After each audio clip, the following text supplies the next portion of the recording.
In Florida, a young woman is hit by a train. But what looks like a suicide might be a killer covering his tracks.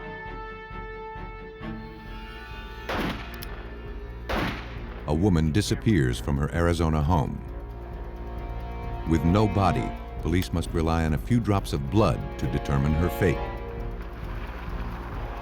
In California, police are called to the scene of a grisly double homicide. Only forensic examiners can prove whether it was the result of self-defense or cold-blooded murder. Some killers go to great lengths to manipulate a crime scene. But the truth is hard to disguise, and forensic examiners can see through the deception, especially when it's written in tainted blood.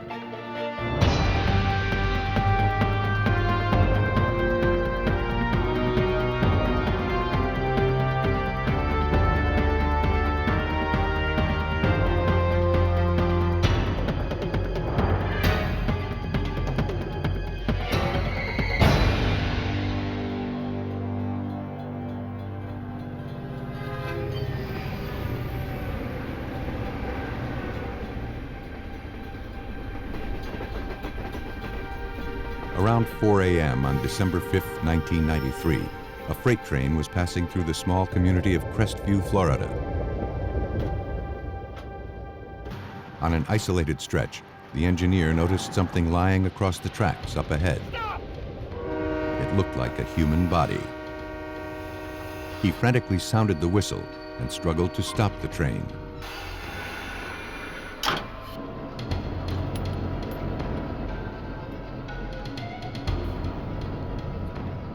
Underneath the 120-ton train, he discovered the lifeless body of a woman. The engineer quickly radioed in for help. Within minutes, police and emergency personnel from the Crestview Police Department were dispatched to the scene. The young female victim had suffered massive head and chest wounds. She was partially covered by a black trench coat that was stained with blood. Police began searching for any form of identification to tell them who this woman was. They found nothing. Blood found pooled on the tracks and on some rocks just feet away from where the victim came to rest suggested the impact point. A few hairs and tiny drops of blood were found at the front of the train. But investigators found no blood smears on the tracks leading up to the victim's body. When questioned, the engineer told police that as he worked to stop the train, he believed that he made eye contact with the woman lying on the tracks.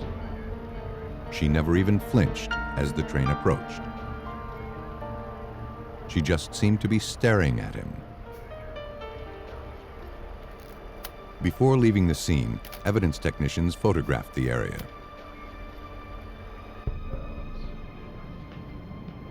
At autopsy, the medical examiner determined the cause of death to be severe trauma to the unidentified victim's head and chest. She had suffered multiple skull fractures and a broken rib.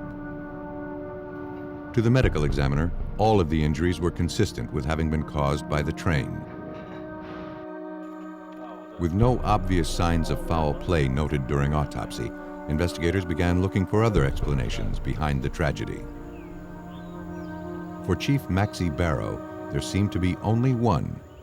We were thinking that it could possibly be a suicide. It could be somebody who was depressed and laid down on the railroad track and let a train run over them.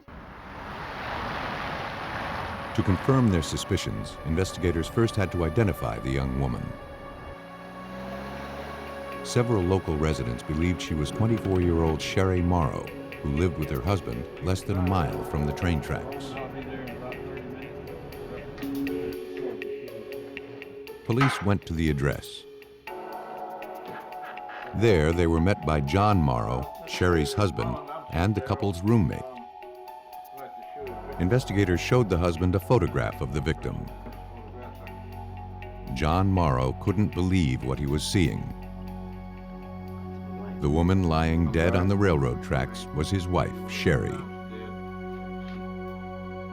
know this is a bad time for you, but I'd like Morrow said that he and Sherry fought the night before. Get out! She believed he was flirting with another woman who was at a party at the couple's house. She became enraged.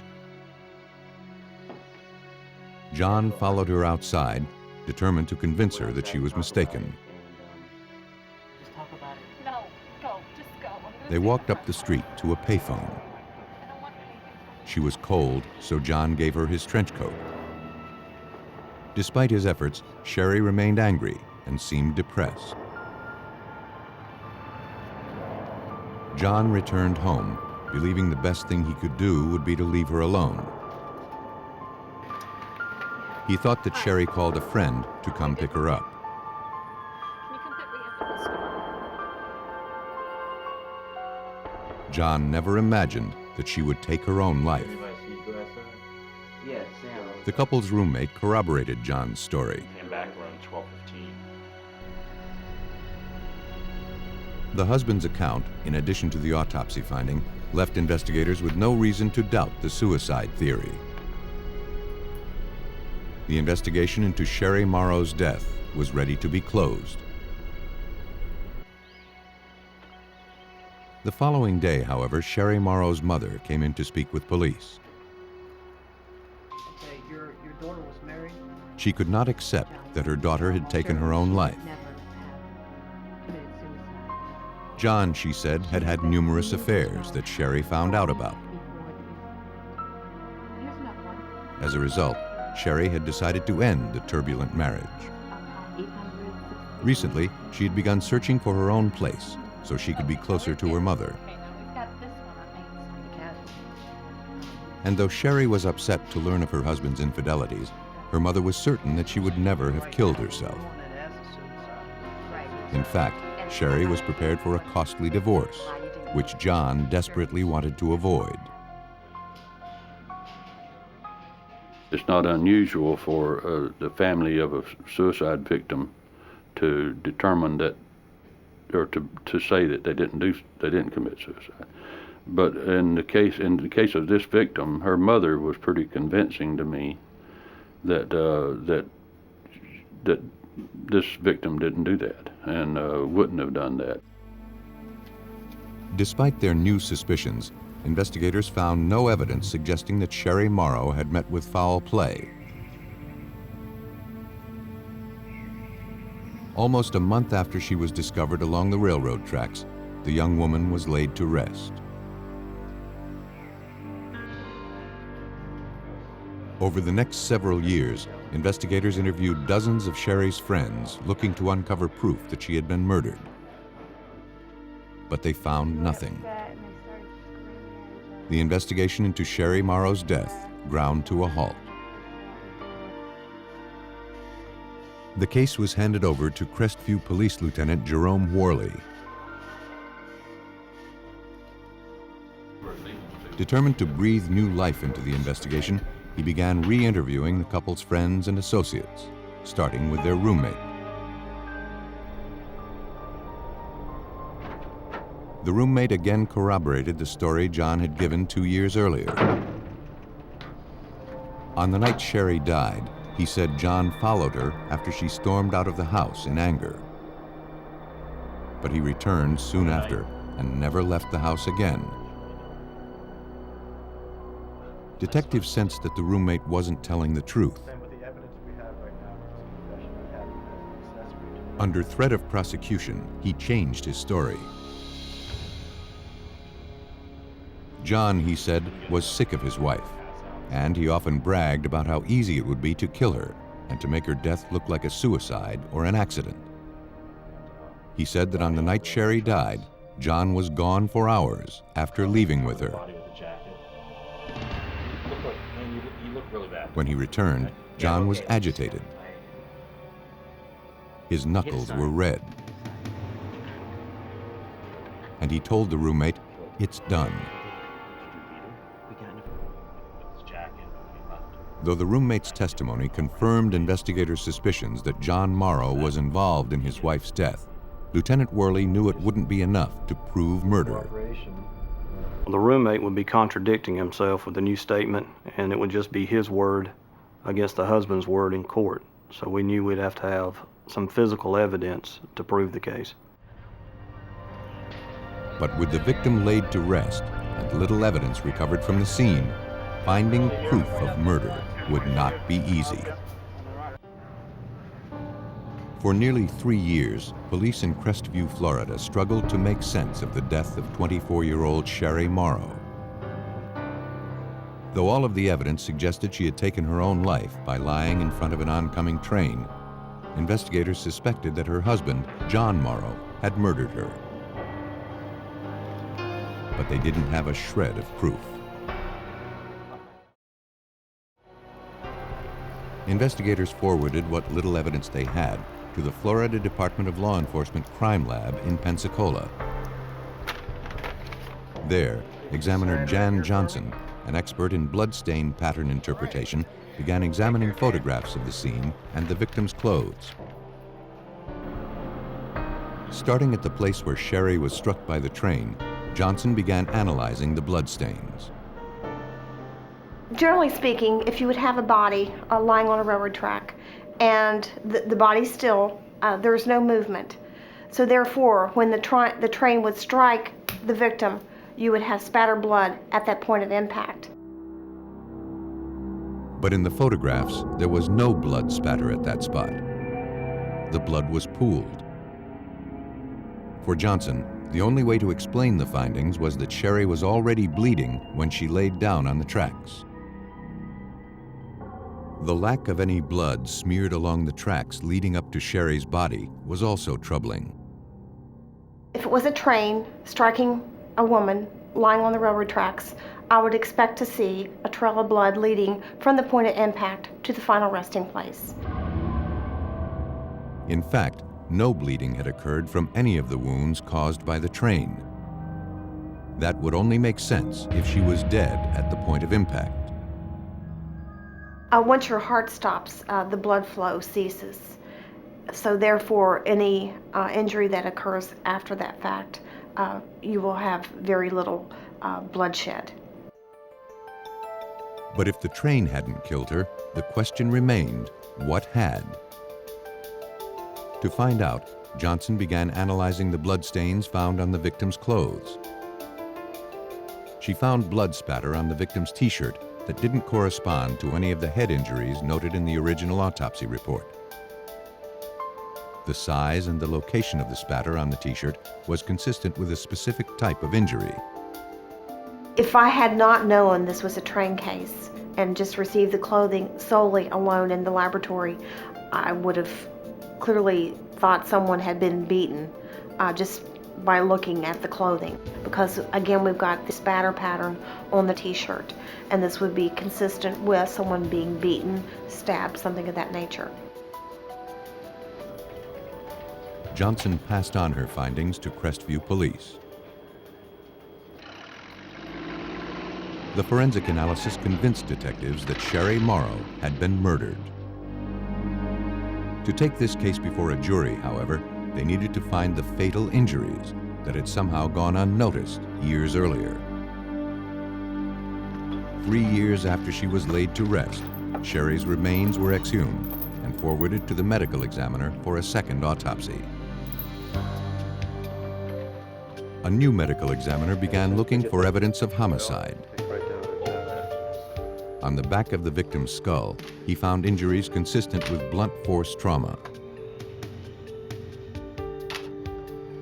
And the wounds were not consistent with any of the injuries caused by the train. Any particular wound? Medical examiner Dr. Michael Birkland next reviewed the original autopsy photos looking for any other abnormalities. He noticed strange bruising on the victim's neck that had not been noted in the original autopsy reports. X-rays revealed the presence of a broken hyoid, a bone in the neck located at the base of the tongue. Dr. Birkland didn't believe that the train could have caused the injury. It would be extremely unlikely that the train could have struck her in such a way to fracture the hyoid and leave the jaw intact, because it is such a protected structure up high in the neck, back behind the jawbone. The most reasonable explanation for the broken hyoid was that Sherry Morrow had been strangled. The blunt force trauma injuries found on the skull and the broken hyoid bone gave investigators the evidence they needed to prove that Sherry Morrow had been the victim of a homicide. And though investigators suspected that her husband, John Morrow, had committed the murder, they needed to find a way to link him to the crime scene. Walking in between the tracks was this couple. Though several years had gone by, police tracked down all of the railroad engineers who had passed through the area on the night Sherry was murdered. One immediately recognized photographs of John and Sherry Morrow.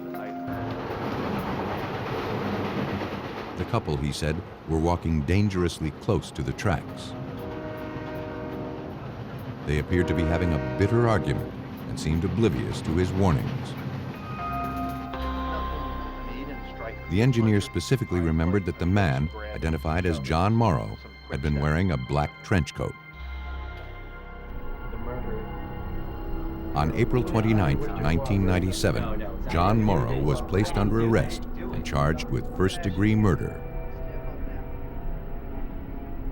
Though he maintained his innocence, police believe that when Sherry decided to end the marriage, the stress of a divorce was too much for him to bear. If you decide to answer questions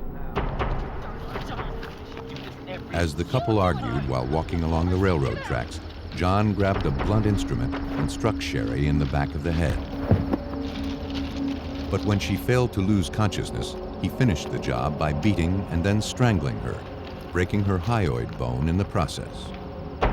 Then he laid her bleeding body on the tracks and covered her with the blood-spattered trench coat. Sherry likely died within a few minutes. A jury convicted John Morrow of murder and sentenced him to life in prison without parole. John Morrow tried to deceive investigators by disguising his victim's cause of death. In a suburban community just north of Phoenix, Arizona, investigators would have to prove murder without the victim's body. On the evening of June 4th, 1989, Maricopa County Sheriff's deputies were called to the home of Earl and Ruby Morris. The couple's daughter, Cindy, was concerned that something had happened to her 49-year-old mother, Ruby. The two had made plans to meet that day, but Ruby failed to show up. When Cindy stopped by to check on her, she found her parents' bedroom was unusually messy. This is all wrong. And as soon as I saw that, And she noticed that their .22 caliber handgun was missing. Do your mom or dad do any kind of recreational shooting? She said that her father, Earl, was currently in Los Angeles, California, but he would be back early the next day. But by the following morning, neither Ruby nor her husband, Earl, had returned home. Maricopa County Sheriff's Lieutenant Lee Luganbuehl was asked to look into the case. After reviewing the daughter's statements, he agreed to open a missing persons investigation. Well, the daughter, Cindy, was supposed to meet her for lunch that day, and she never showed up. And this was kind of unusual for Mom. Mom was a very prompt person, would always meet her appointments, and she was very neat around the house also. So there were some things that were out of place at the house that was just not like Ruby. Later that afternoon, the detective returned to the Morris residence to interview family members. When asked about her mother and father's relationship, Cindy told police that her parents' 30-year marriage had turned ugly in recent months. what is this, Earl? Earl had been caught having an affair. Business trip to Los Angeles. Upset and angry, Ruby began threatening to end the marriage and vowed to financially ruin her husband. Earl, a successful 49-year-old accountant, promised her that would never happen. But Cindy couldn't imagine that her father was capable of physical violence. As the questioning continued, Earl Morris returned from his trip.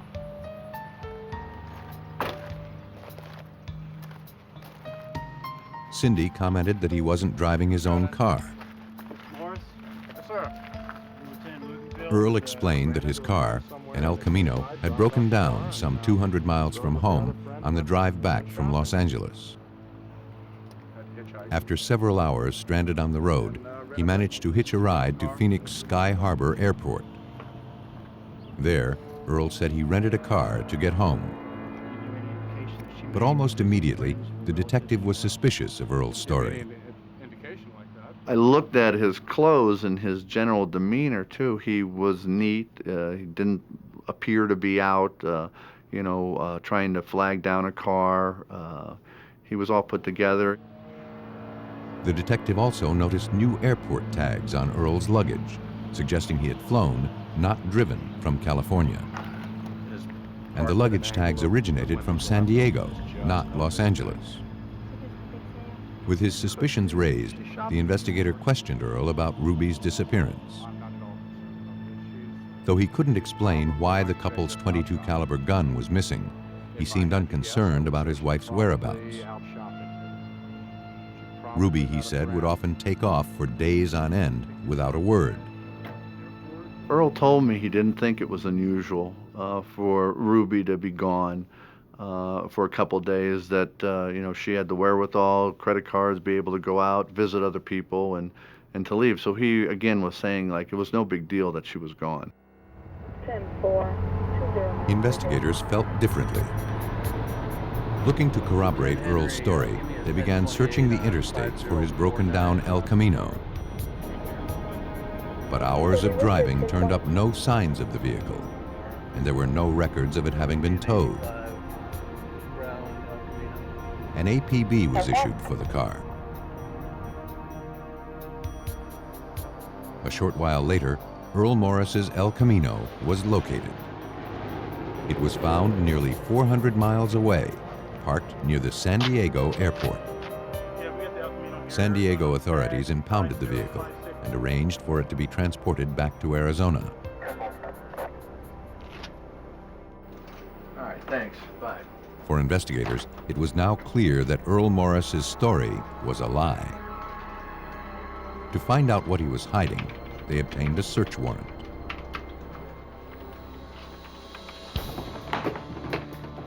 Later that evening, police returned to his residence. Having observed no obvious signs of foul play, investigators began scouring the bedroom for trace amounts of evidence. They discovered several bloodstains on the carpet near the bed. Maricopa County Sheriff's Crime Lab supervisor, James Serpa, noticed something odd about their appearance. We saw visible signs that the carpet nap in the master suite had been disturbed in a circular pattern, which could indicate the use of a carpet cleaner. Technicians also found a fine mist of blood spatter on the headboard of the couple's bed. The evidence was collected and forwarded to the crime lab for analysis. For investigators, the discovery of so much blood was not encouraging. The amount of blood in the master suite was a significant amount of blood, and someone would have been at least direly wounded, if not deceased.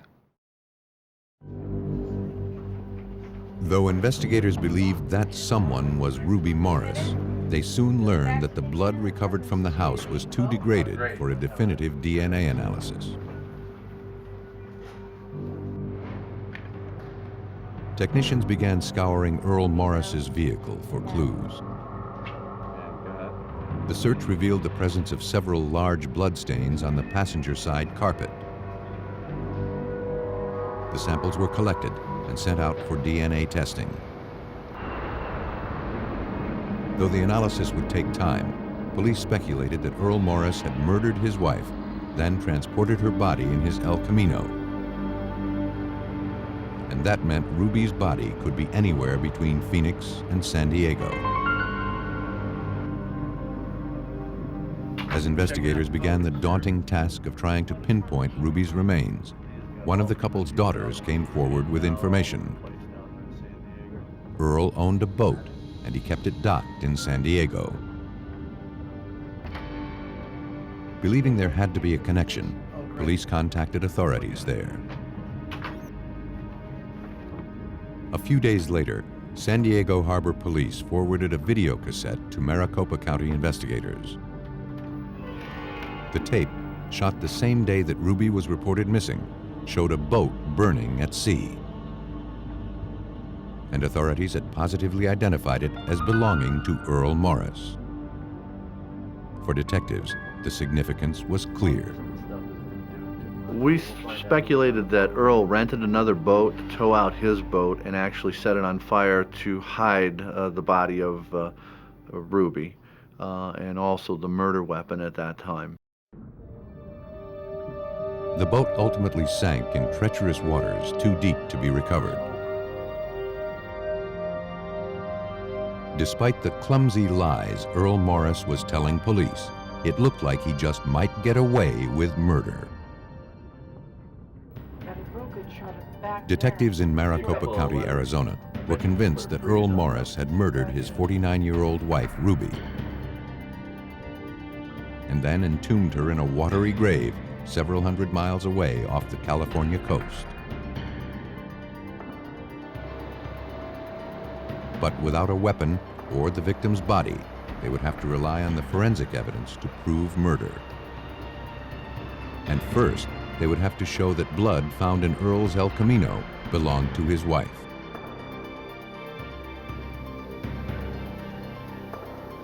With no known samples from Ruby to compare to the evidence, examiners turned to a process called reverse paternity typing, which isolates strands of DNA that pass unchanged from mother to child.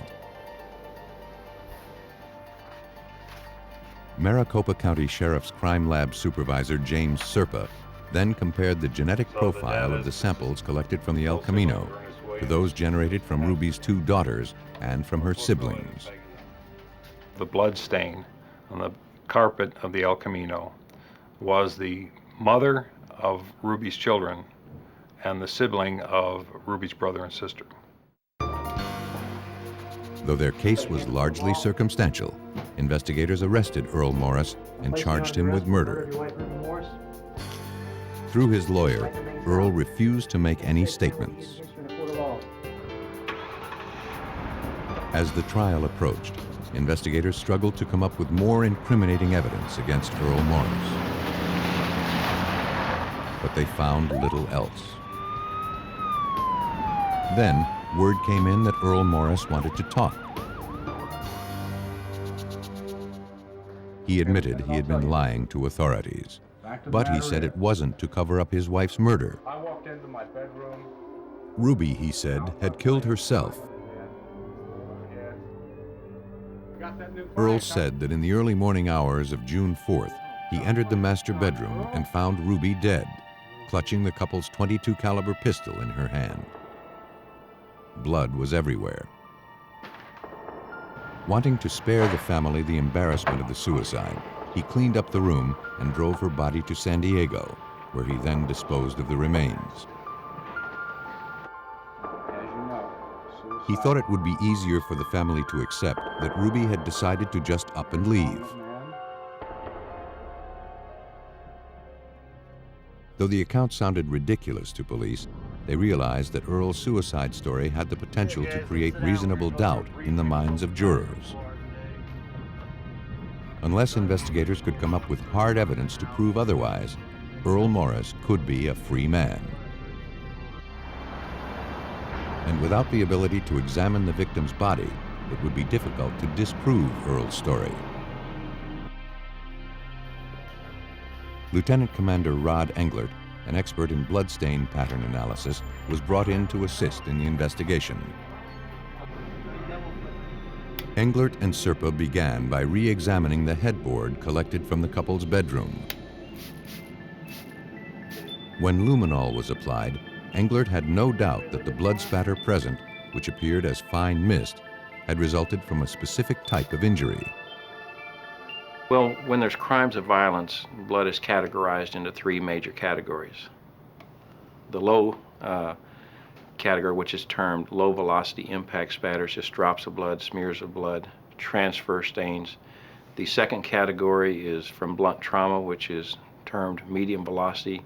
And the third category, which we're dealing with in this particular case, is high velocity, which is a specific, easily identified pattern, which is atomization of blood. And that comes from gunshot. The location of the spatter on the headboard also allowed examiners to determine the position of the victim's head at the time she was shot. It was in this particular area, like right Ruby here, had right been there. lying flat in a sleep-like position. So if that's the case, and if this is... Though the finding was suspicious, on its own it did not contradict Earl Morris's suicide story. After thoroughly photographing the bloodstains, Englert began looking for any abnormalities in the patterns. Something immediately caught his attention. As you look at the headboard, a left to right direction, you have a pattern of blood going up that direction. You have another pattern of blood overlapping it and going in another direction.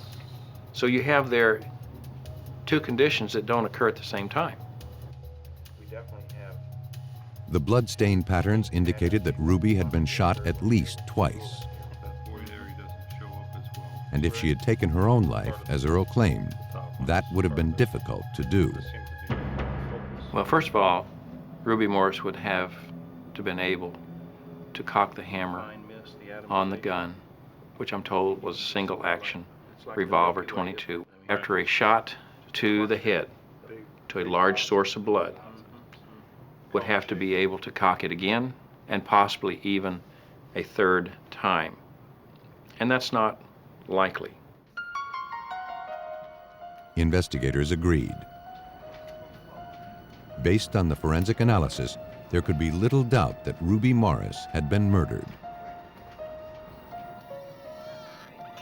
Police believe that to avoid the financial ruin from a divorce, Earl Morris chose to kill his wife.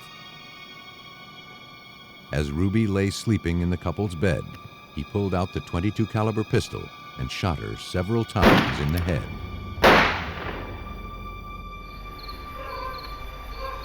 After cleaning up the crime scene, he loaded her bleeding body into his El Camino and drove several hundred miles away to San Diego. Once there, he loaded her body and likely the murder weapon onto his boat. He set the craft on fire, returned to shore, and began the process of covering up his crime. With the help of Rod Englert's blood spatter analysis, Earl Morris was convicted of first-degree murder and sentenced to life in prison. Blood all over the bed. Earl Morris tried to explain his wife's death by creating a story about suicide. But sometimes murderers admit killing their victims. And the story they tell investigators is one of self-defense. Around 1:30 a.m. on October 18, 1984, the Sacramento County Sheriff's Department received a frantic 911 call. 24-year-old Brett Harris said that his mother, Barbara, had been murdered. His stepfather, Bob Giesler, was also dead. Distraught, Brett was threatening to take his own life. Sacramento County Sheriff's deputies raced to the scene. As they approached the house, they made a bizarre discovery. A man, identified as Brett Harris, was hiding in a tree. After talking him down, one of the officers made his way into the residence. Come on over here. Come on out. In the master bedroom, he discovered a gruesome scene. A woman lay dead on the mattress, and on the floor nearby was another lifeless body. Officers from the Sacramento County Sheriff's Department were dispatched to the home of 52-year-old Bob Giesler and his 55-year-old wife, Barbara. The couple had been brutally murdered. Investigators questioned Barbara's son, Brett Harris, who had called 911. After some time, he was able to recount what had happened. Brett said that around 1:30 a.m., he heard a commotion and then a scream coming from his parents' bedroom. When he entered their room, he saw his stepfather standing above his lifeless mother. He saw an axe handle lying on the floor. As he went to grab it, his stepfather then attacked him with a box cutter. Brett said he managed to overpower him, and in self-defense, he beat his stepfather to death. The young man was transported to the police station. Evidence technicians made their way into the bedroom.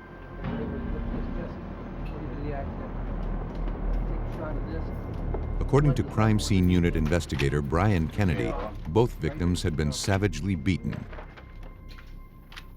Their heads and faces were grotesquely disfigured, and there were bloodstains all over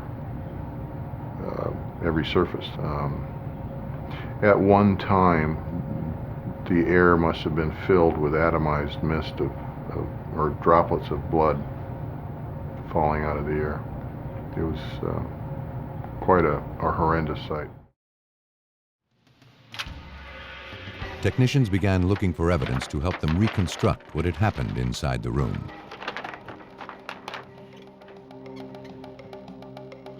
In addition to the axe handle, investigators also recovered a blood-stained box cutter found resting on Bob Giesler's chest.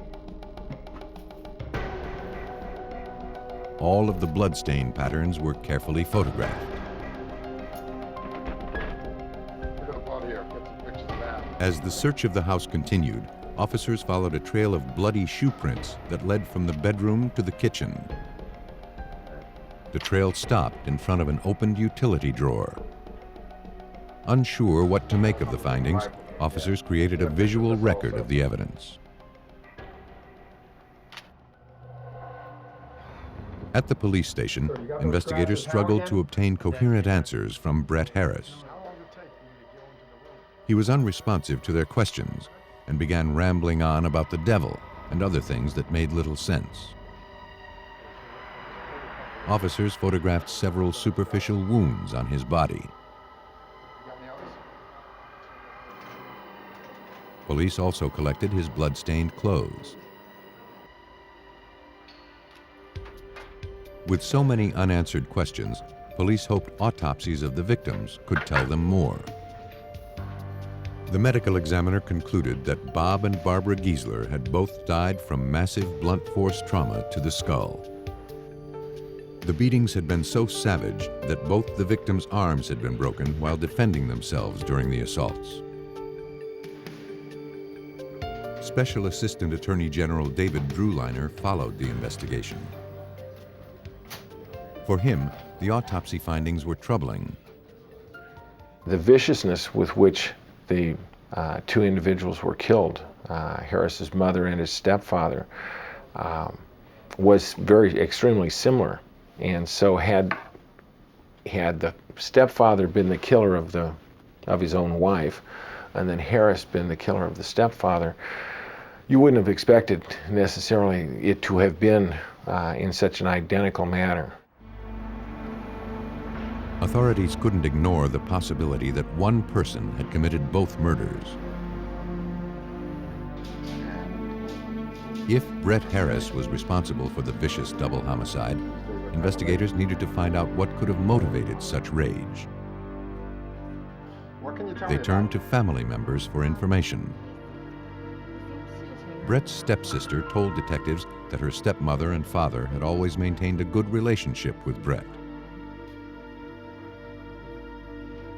Though Brett would sometimes find himself facing legal problems, his mother and stepfather would always look out for him.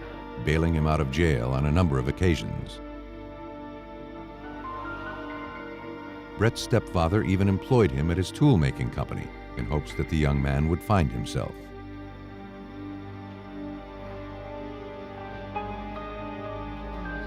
Though Brett suffered from a psychiatric condition, his stepsister said that he had made progress in recent months, and with the help of medications, his prospects for the future were promising.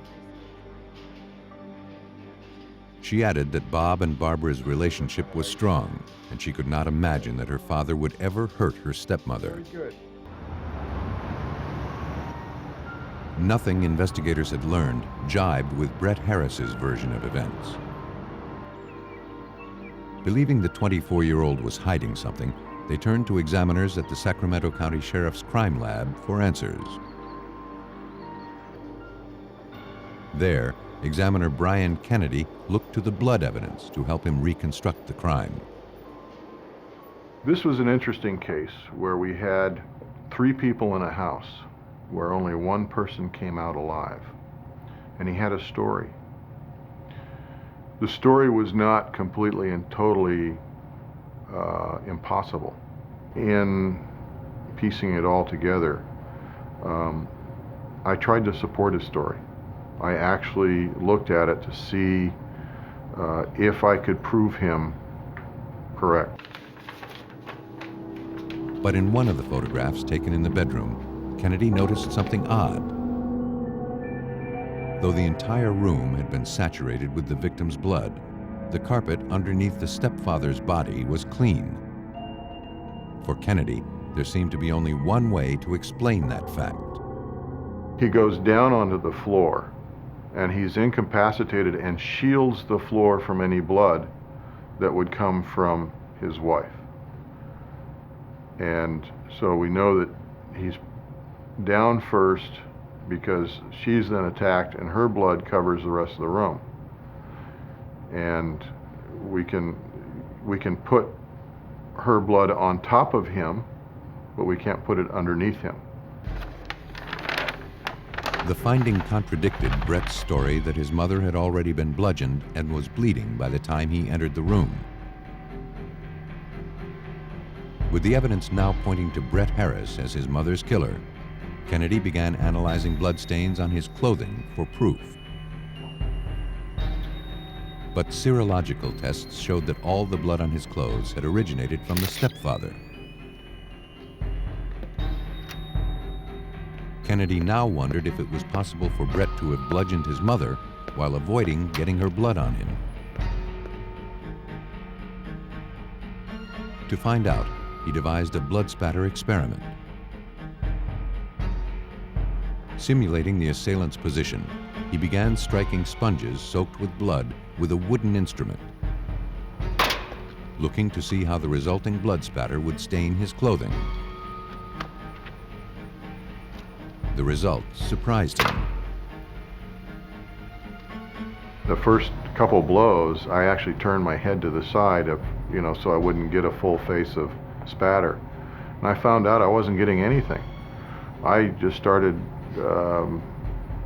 relaxing and letting it go. I started beating it even harder, and it was all going out to the sides.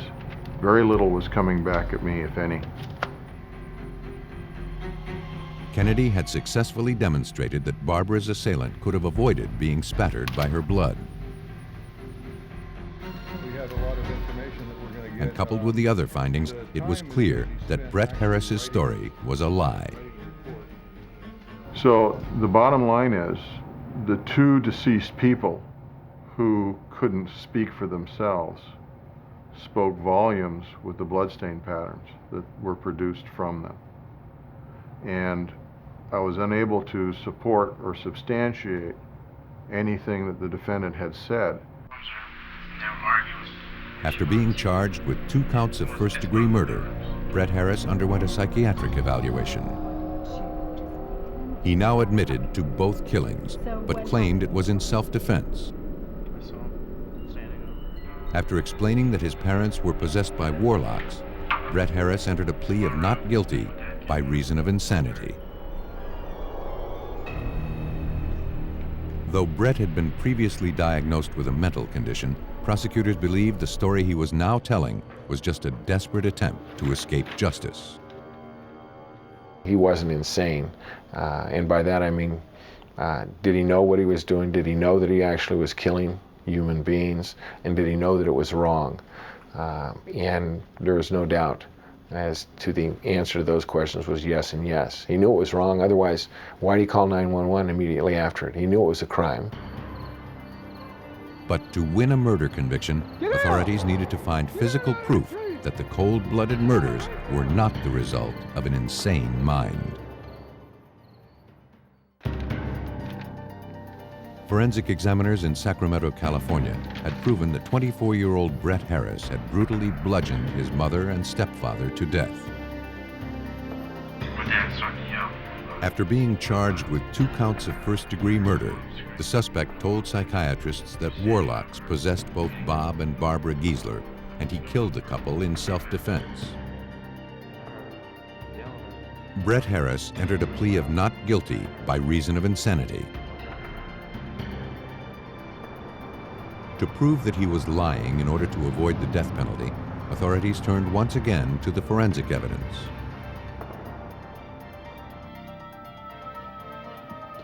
Examiner Brian Kennedy began looking at all the physical evidence recovered from the crime scene, looking for anything that could demonstrate that Brett Harris knew what he was doing at the time of the murders. He focused on the box cutter found on Bob Giesler's chest. After reviewing the autopsy reports, Kennedy believed it was unlikely that the box cutter could have been used as a weapon against Brett, as he had previously claimed. Both of our victims had broken arms. If you're defending yourself with your arms and you've got holding something and it's severe enough to break the arm, you're going to lose control of whatever's in your hand, most likely. I doubt seriously you can hang on to it. For somebody to have their arm broken and then place it on their chest is not likely. Believing that Brett Harris had staged the crime scene to throw investigators off his trail, Kennedy next looked for a way to explain the box cutter wounds found on his body. This looks like somebody has self-inflicted these injuries because they're in the right place. For a right-handed person to cut himself on the left arm, to cut himself on the right cheek, to cut himself from left to right across his chest. So it's all very consistent with staging his own injuries. The forensic findings provided irrefutable proof that Brett Harris had gone to great lengths to conceal his guilt. And for prosecutors, those are not the actions of an insane man. He physically changed the crime scene in anticipation that the police are coming to the crime scene. So he tries to fool law enforcement. Why do it? Why come up with any sort of explanation? He wouldn't have to. Though unsure of the motive, police believe that on October 18, 1984, Brett Harris snuck into the couple's room as they slept in their bed. Using an axe handle, he bludgeoned Bob and Barbara Giesler to death. After finishing the kill, he made his way into the kitchen, sliced himself with a box cutter he took from the utility drawer, and returned to the bedroom to plant the evidence. Confronted with the evidence, Brett Harris withdrew his insanity defense. He pled guilty to 1 count of first-degree murder and 1 count of second-degree murder. He was sentenced to 41 years to life. Killers skilled at the art of deception hope to confuse investigators by manipulating a crime scene. But forensic experts can find justice for victims of homicide by seeing through a murderer's lies, which are written in tainted blood.